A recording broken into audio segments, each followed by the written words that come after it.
What's up, guys? It's WMMA here, and I'm breaking down UFC Fight Night, Kansas City, and let's get right into it. Main event just wrapped up, and Ian Garry, he was looking real solid for those first few rounds, right? Those first three, he was building, he was really getting in his fight, and he just has this feeling inside, this inner urge to just get publicly shamed and booed. It's these cuck-like reflexes to just want this public shaming, right? The rounds 4 and 5, and I get it. He was tired. I mean, there are so many excuses I could throw in this fight for either man, right? I mean, those rounds 4 and 5, especially round 5, how gassed they both look. I mean, it's short notice, but how short notice are we allowed to get when we make these excuses for cardio? Because this wasn't 5 days, right? It's a couple weeks, right? 3 weeks, 5 weeks, I don't know, but it was more than 5 days. But both of them look like we're about to die. And may I say, more excusable for Ian Garry to be gassing because Carlos Prates they said this halfway through the fight. Laura Sanko, the great commentator, was, "Wow, Ian Garry has landed more strikes than Carlos Prates has thrown." Dude, she was cooking all night, right? And by the way, when they cut that Anthony Smith promo for his retirement, it made me miss Magna Levy so much. Her sweet, silky voice. But we'll get back into this fight. Let's break it down round by round. So round one starts off, not much is happening, and you're feeling like, damn, Prates is blocking all the head kicks. It felt like he was slowly working his way and corralling Ian Garry against the cage. Right, he's working his way into this fight, kind of like Gene Silva in the Bryce Mitchell fight, where Gene Silva was just losing, but he had this feeling like, hey, I'm figuring out, I'm puzzle solving. But now we've run into a fighting nerd who's doing this puzzle solving, but hasn't completed the puzzle. So round one, right? He's kind of behind, blocking head kicks. Some body kicks are getting through. Then it doesn't get more unlucky than at the end of the round. Slipping, and I know it's a fight. Unlucky, I can't really use that word, but slips and then gets a couple clean, good, significant strikes from Ian Garry that cut Prates. Round pretty clear. Round one, Garry. Round two starts, and I'm like, okay, got a little lucky there. I mean, my Prates pick is still gonna work. Right, and then Gary's boxing starts to pick up now, and here's where the problem. Here's when the problem starts to, start to pick up.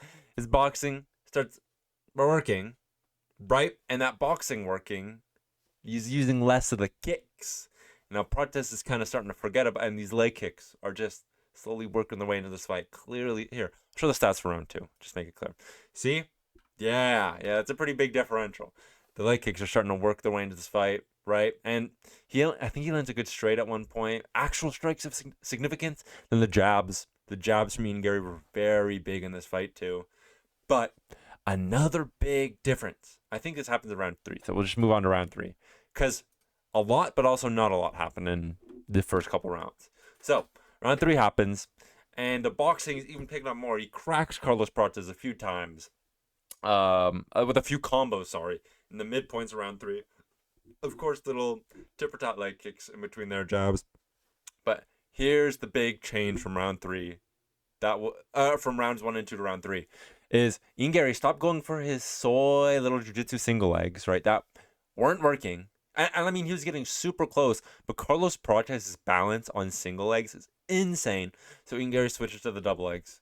Very smart decision. They're working, even though he's not getting much control time from it. He's getting the double legs, holding him against the fence. Then when Prates gives his back, he starts stepping on the calves, really pinning him there, and just cementing that third round, right?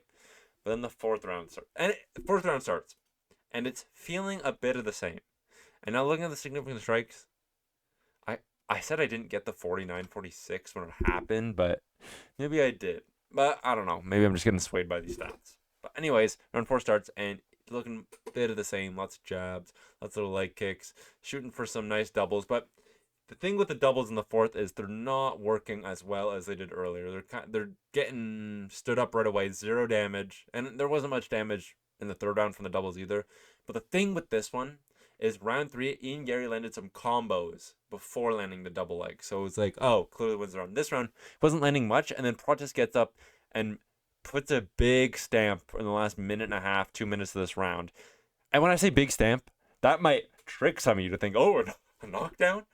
No, it was just walking forward, jab, jab, jab. Land a big shot, and Ian Garry slips it on the fence. Nothing crazy. But Lots of good tracing you down, pushing against the fence. And honestly, a good bit of running from Ian Garry. And he's starting to get booed pretty bad when he's going for these really lazy takedowns because he's tired. But round 5 happens, and you feel it in Carlos Prates too. And also, the first 3 rounds, they were yelling at Carlos Prates, stop playing with him, stop playing with him. It's like, dude, I don't know if it's playing with him at this point. He's just losing. But anyways, round 5 happens, and bit of the same at the start because they had the break in between so they can come into the round a bit more refreshed. But then they start to fade. The round starts to continue. And I mean, by that last minute, they were just broken. Like, Ian Garry goes for a takedown, and Prates, instead of stuffing it, like he's been consistently through the fight, he tries to go for top position. And maybe, now in hindsight, maybe he should have fought for top position off the single legs in the first round. Because clearly, it worked, right? So, but maybe it's also because Ian Garry is tired. But I keep making this excuse. Maybe Carlos Prates would have just done that to the first round too, right? Who knows? But Carlos Prates gets in top position and starts landing some big ground and pound. And now here's the thing.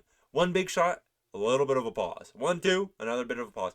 I think another 1-2, and Garry looks like stunned from this 1-2, like he's he's crawling towards the fence pretty desperately, unsure of what he needs to. And they ask him in the post fight, how stunned were you? I was conscious every second of that last moment, of that last round. And I was in control. He used the word he was in control. And I know asking someone doing an interview with someone after they've been punched in the head for 25 minutes, not a fair representation of how the fight really went, sure, but you were not in control, dude. Prates had him stunned a bit.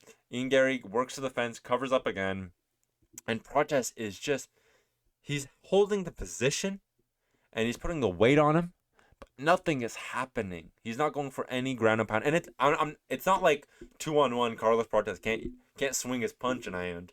No, it's there to be moved, but they are so exhausted. Nothing can happen.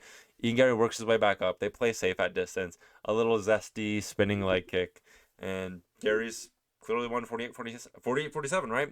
And even looking at the numbers in this fight, is this showing full fight? Yeah, look at this. 141-64. Total strikes 120. Or significant strikes 126-63. 4 takedowns to 0. I mean, Carlos Prates wasn't ready for the step up, and the hype was fun, but Ian Garry has shut it down. I don't know. I'll make a fights to make next video for them, but I would say Ian Garry didn't look better than I thought, but Carlos Prates definitely. It's not that he didn't live up. He was kind of just. He didn't, did he? Right? He didn't fall far from what I thought his potential was, but still he didn't live up to that. I thought it was going to be close. I had this fight 55-45. Hey, and it showed. I'm still going to find something I predicted right about this fight. I'm going to be happy. But Ian Garry just doing more and looking like he could take out some other top guys. I think Carlos Prates was a pretty rough test for him to take on short notice. And he delivers, so good for him. He's putting himself in a better position, hopefully than Shavkat, because fuck right off sitting out for that long. But anyways, moving on. Next fight, Anthony Smith versus Zhang Mingyang. This is sad, right? Like, Anthony Smith, he gets his cute little exit promo, and let's talk about the fight, I guess, first. So, Anthony Smith. Like, why did he bring out so much family to walk out with, dude? Like, he walks out, gives his hat to the nice little kid here, wave, give him the hug, give him a kiss, right?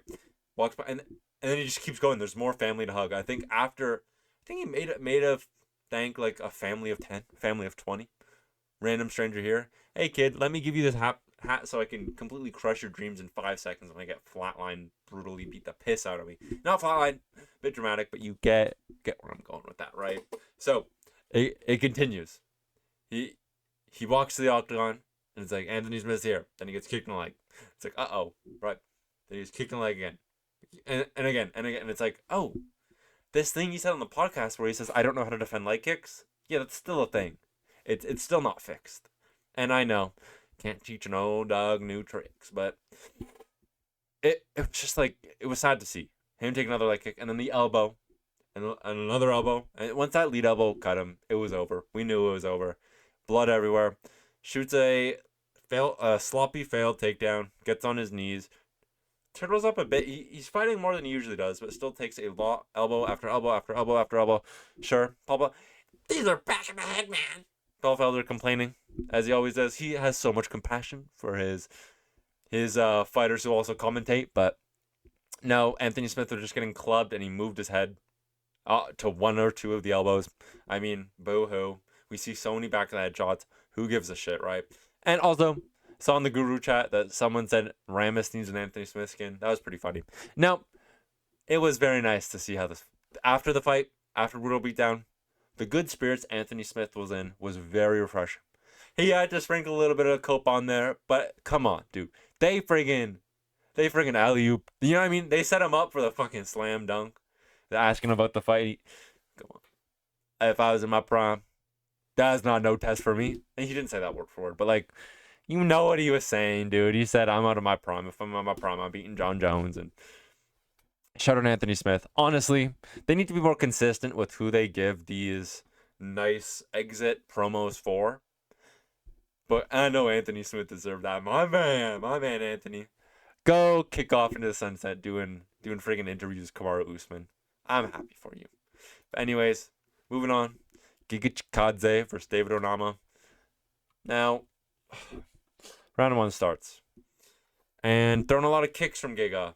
Good kicks to the body are getting through. Blocked head kicks has been the story for the night, right? Good knee from Giga to the body. Not many shots are getting through, but it's here, there. And then Giga's making kind of a big difference by just hitting David Onama when he's blocking high guard. And it feels like Giga's starting to get a pull ahead in the first round, and then David Onama cracks him. Here, I'll show this round by round. But David Onama cracks him, and it looks like Giga's a bit hurt. Giga recovers and cracks David Onama back, and David Onama's stumbled, wobbling a bit. Then David Onama, within the last, I don't remember, 30 seconds, minute, 10 seconds, I don't know, lands a takedown, holds it, rides it out safe as he needs to, lost a round, completely fine, but just stay safe, right? Actually, no, I remember what happened now. He got hurt and got the back and then dragged him down to a takedown. Then round two happens. And David Onama feels a bit like, hey, that takedown was kind of easy, right? And also, in the second round, Giga's shin, just above the ankle wrap, there was a decently sized cut on it. But David Onama's like, damn, that takedown was pretty easy. How about I do it again? Does, gets a solid double, lands a couple elbows here and there, a couple ground and pound shots. I swear not much happens in this round other than David Onama control. Yeah, takes him down, does that. Then round three happens. And you could feel the tenseness in this round, right? Because it was like, anytime Onama's got the takedown, it's his fight. We just need a takedown from Onama or Giga to just fight as safe as possible and not get taken down, right? Excuse me. But fight happens, bit tit for tat. Giga's starting to pull ahead in the strikes, right?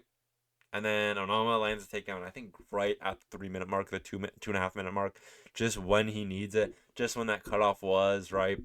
And may I also say, dude, there's this one ref that looked like a skinwalker version of Chris Taioni. Starting to freak me out. Who is this guy? Stop having some weird resemblance. It looks like Frank Trigg and Chris Taioni maybe had a baby. It was weird. But anyways, David Onama just did enough. The longer this fight went, starting to draw out a bit, but impressive win for someone who's not ranked, fighting a complete absolute bum who just lost on the prelims.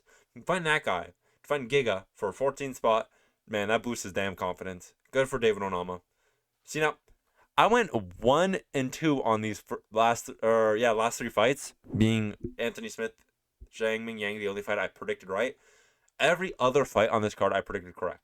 Dude, I'm the GOAT. I've been so consistent with these picks since the London card.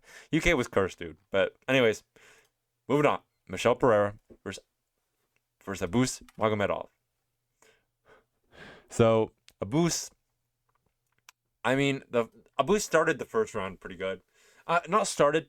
It was a bit here and there. Oh, here's my teep to the body for your leg kick to my thigh. Ooh, so entertaining, right? So fun. But then Abus cracks him with a nice straight. And it looks like Michel Pereira's a bit hurt here. And he's stumbling back and he's just not like crazy rock stumbling, gonna fall on your face hurt, but shot. And Michel Pereira's like, uh-oh. And then gets pushed over. Really nicely timed takedown from Abus, but couldn't control Michel Pereira. Michel Pereira gets up. I think the strike. Let me show you the strikes for round 1. Yeah, 18-7. I mean, just off that big flurry takedown, and even the little pat shots in between. But that one flurry kind of steals it. Round 2, so fucking boring. Like 29-28 or 30-27. Whatever you want to, however you want to score this round, either way, I don't care. But it was very, very boring. Abus, I thought edged it out, but more of the if you took round 1 and just took that big flurry out, that was round 2. Then round 3 happens, and who would have thunk it? The most astronomically horrible gas tanks of the UFC. I mean, last place and second last place fighting to see who's his worst. And honestly, I don't know. They were both horrible. But Michel Pereira gets cracked in the 3rd round while they're both gassed. So Abus, you could see in his heart, his little fighting spirit, he wanted to chase him. But he was just so tired, just like Carlos Prates too. It was just landed a jab here, there, failed some takedowns, didn't capitalize at all. And I think a lot of the strikes at the end of the 3rd too were just Pereira being so gassed and overreacting to the shots. Like, you know that really tired lunging back animation in UFC 3? That's what Michel Pereira was doing. It just made it look so visually bad.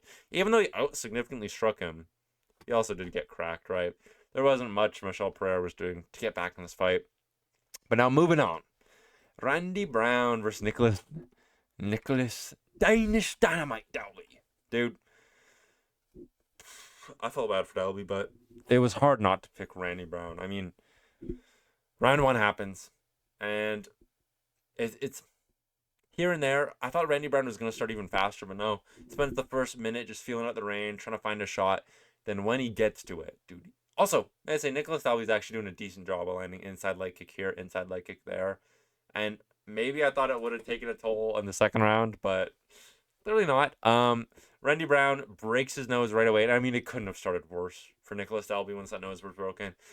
But breaks his nose, starts cracking him, and it's just looking worse and worse. And Nicolas Dalby's nose actually gets fixed pretty well, but it's pretty clear round. The second... Actually, no. What am I saying pretty clear round? So cracks his nose, right? And then in the last minute, Dalby comes up, drops him, and controls him for the rest of the round.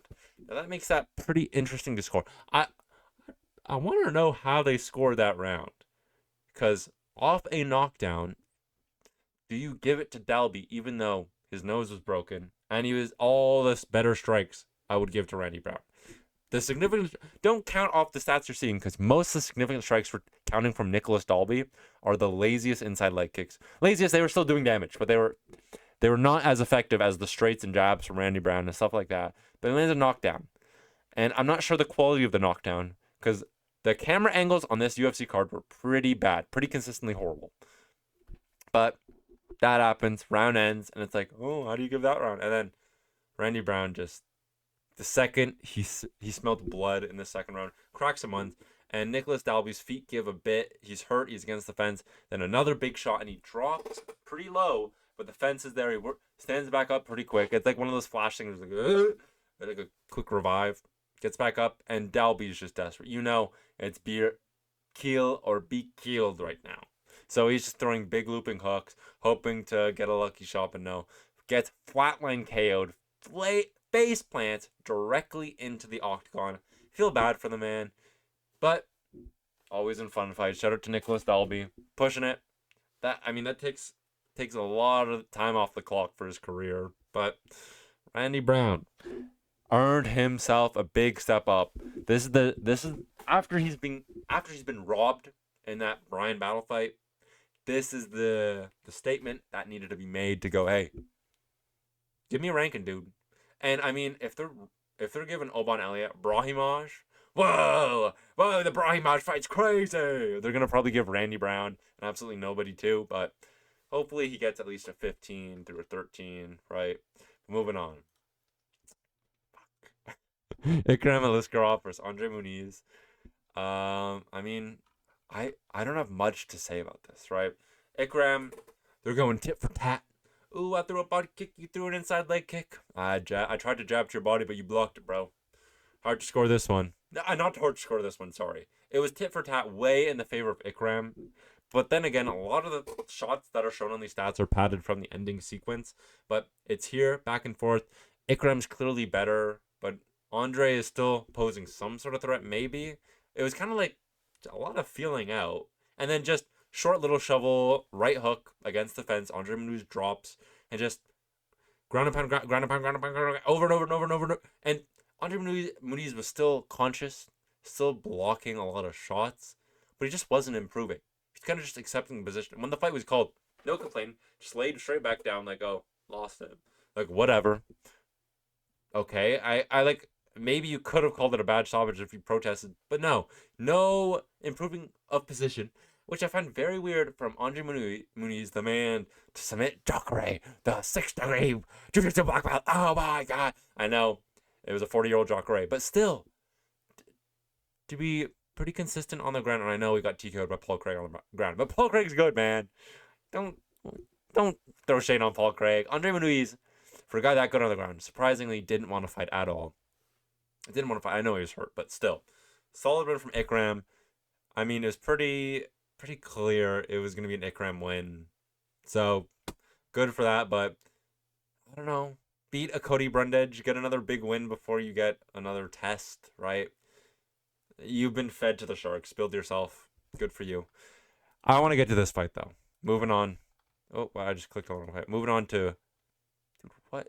I love the UFC. Moving on to... Dude, I'm going to freak the fuck out. Stop making me look at Ikram Aliskerov. Matt Schnell versus Jimmy Flick. Now, this fight started off poorly. Jimmy Flick was getting on the smudging, rubbing his big old belly against Matt Schnell, pushing him up against the ground, literally doing, 8 significant strikes. I mean, oh, you got 33 total strikes. He gave him a little noogie on top of the head. Yeah, crazy. But it does nothing. Smudges him. And I'm standing there, I'm like, I'm building up that energy for Matt Schnell to win this fight. I'm practically pacing back and forth in his corner like, got this, we got this. Round 2, I know you building these fights. I know you come alive in these later rounds. He did it. I knew this was the pick, dude. Jimmy Flick trying to smudge him, trying to rub his big old belly against him again. Matt Schnell's like, hell no, dude.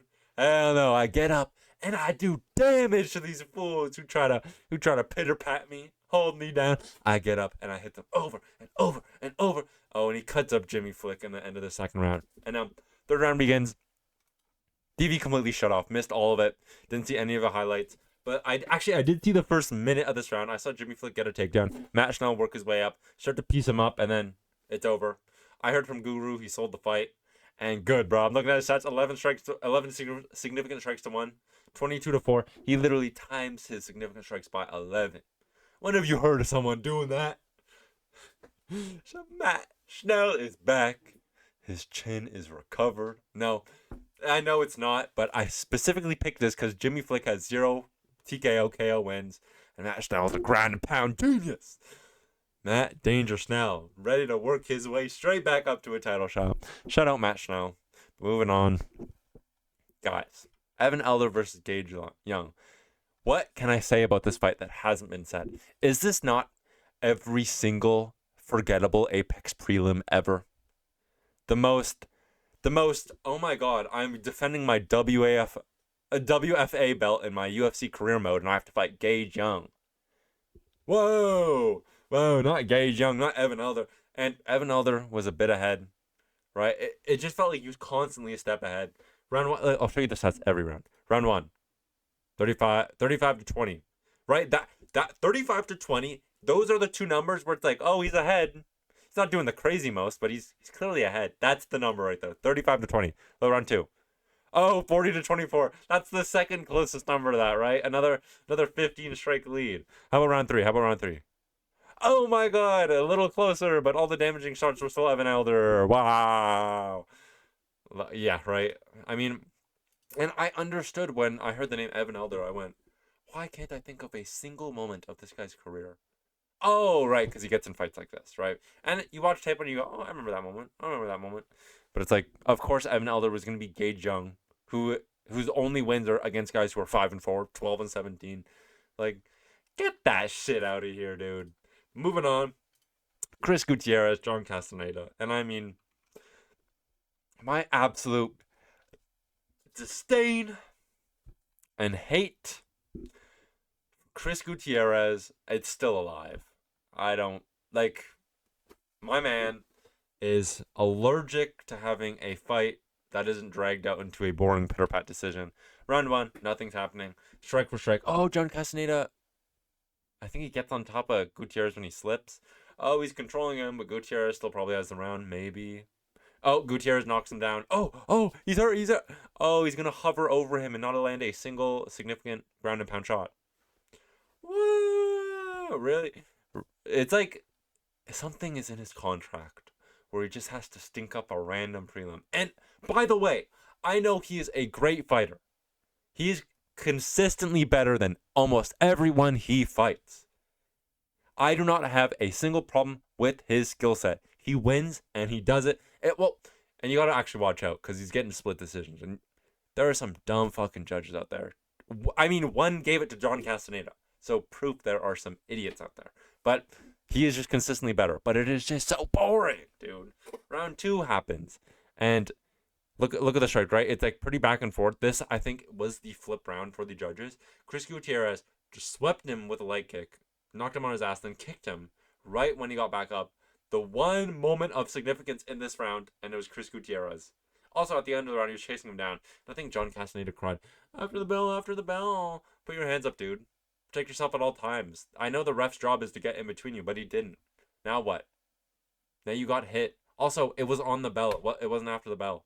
Like, you just lost, right? I mean, that's all this was. But then round 3 happens.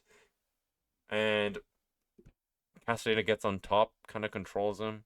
And it's the round 3 illusion, right? The losing fighter will win round 3 and maybe gaslight himself into round 2 is actually a little close. I could have won that.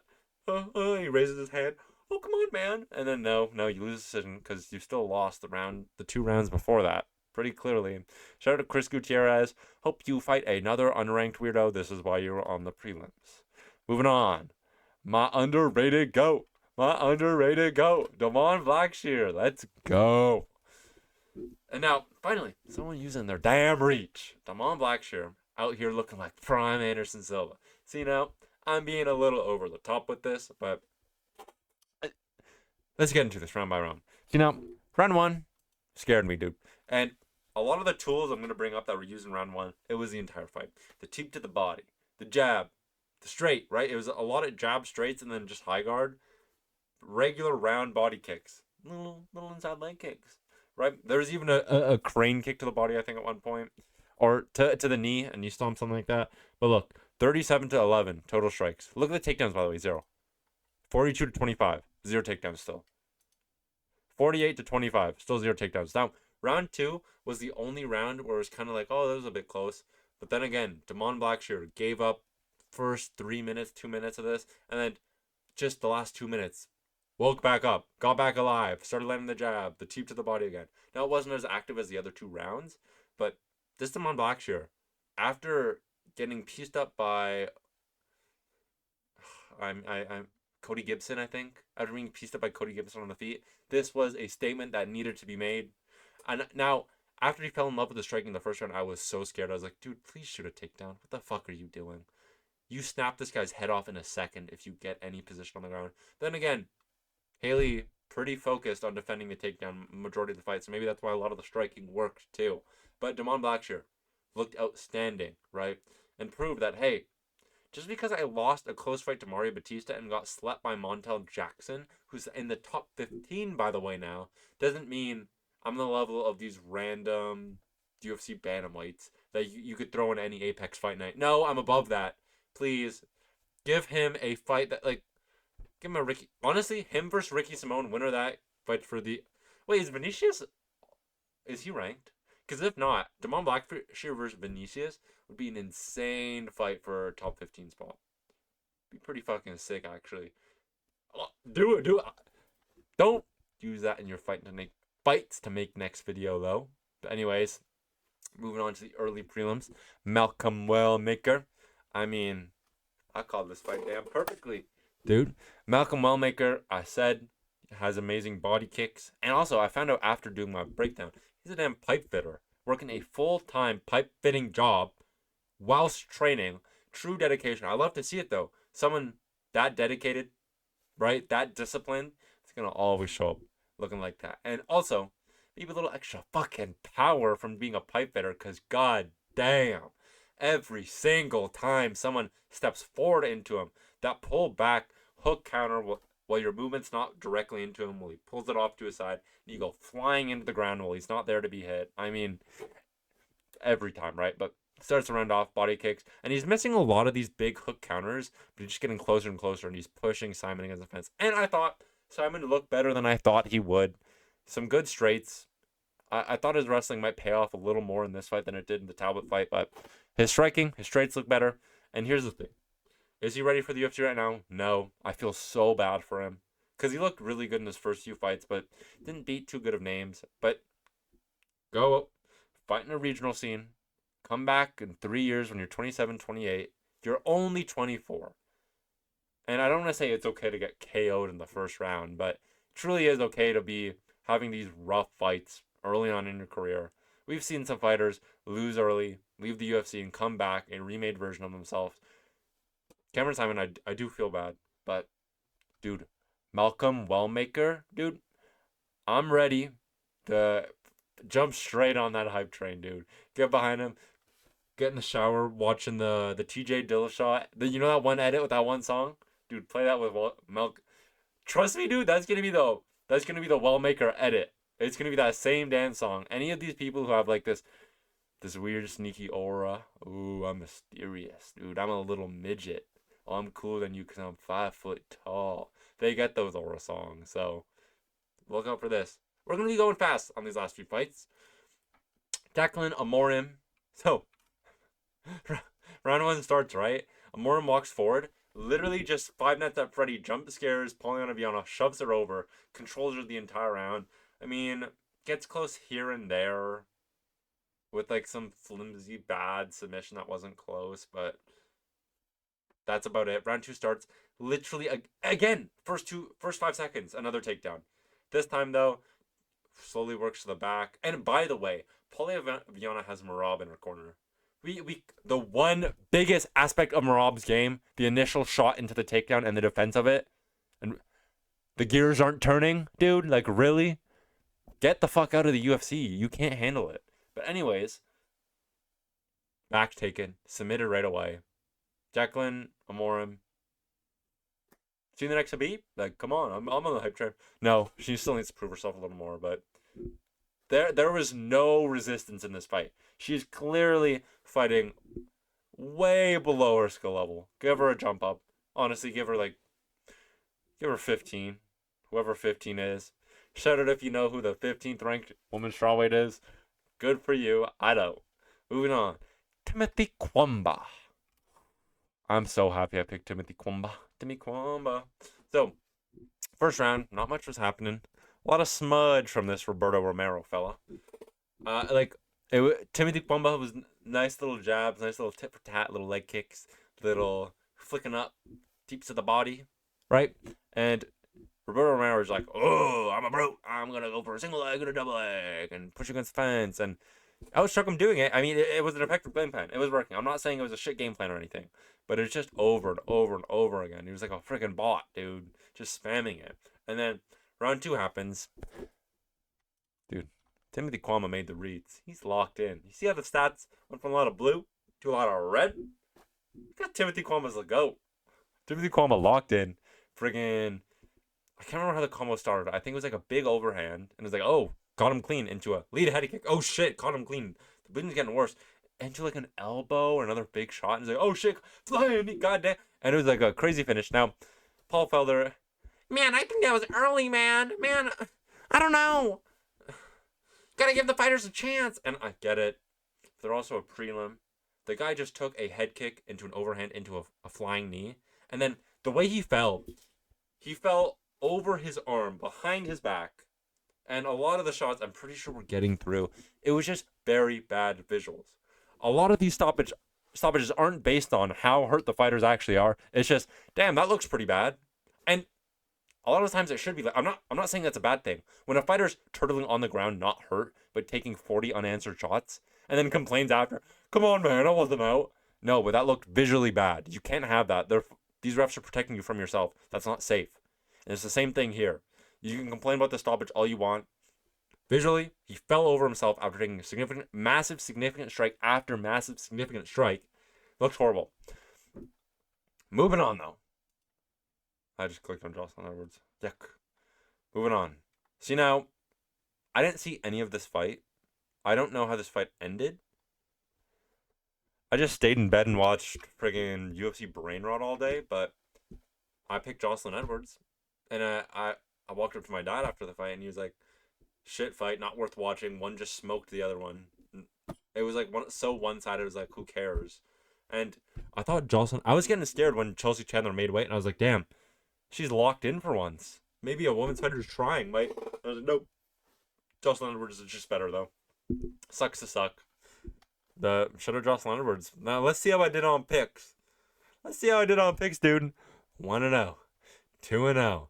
3-0. 4-0. 5-0. 6-0. 7-0. 8-0. 9-0. 10-0. 11-0. 12-1. 12-2. Now, dude. Look at the events, dude. Dude. Oh, these are future events. I want to look at past events. Let's go back. Dude, card after card after card. UFC Mexico. UFC random Apex fight after UFC random Apex fight after UFC 314. Dude, I've been going like 9-2. 10-3. Like 8-2. I've been insane pick rates on each of these cards, dude. Lock in. Lock in, dude. I'm like a... No, but super fun fight night. I mean, I'm happy with myself, even though the last fight kind of drawed the air out. Not their fault. It was a fun fight, but the gas tanks really killed it at the end. Fun card, though. Lots of good finishes. Lots of big movements for some young prospects or names that need to be moved up like Randy Brown. But thanks for watching. Peace out.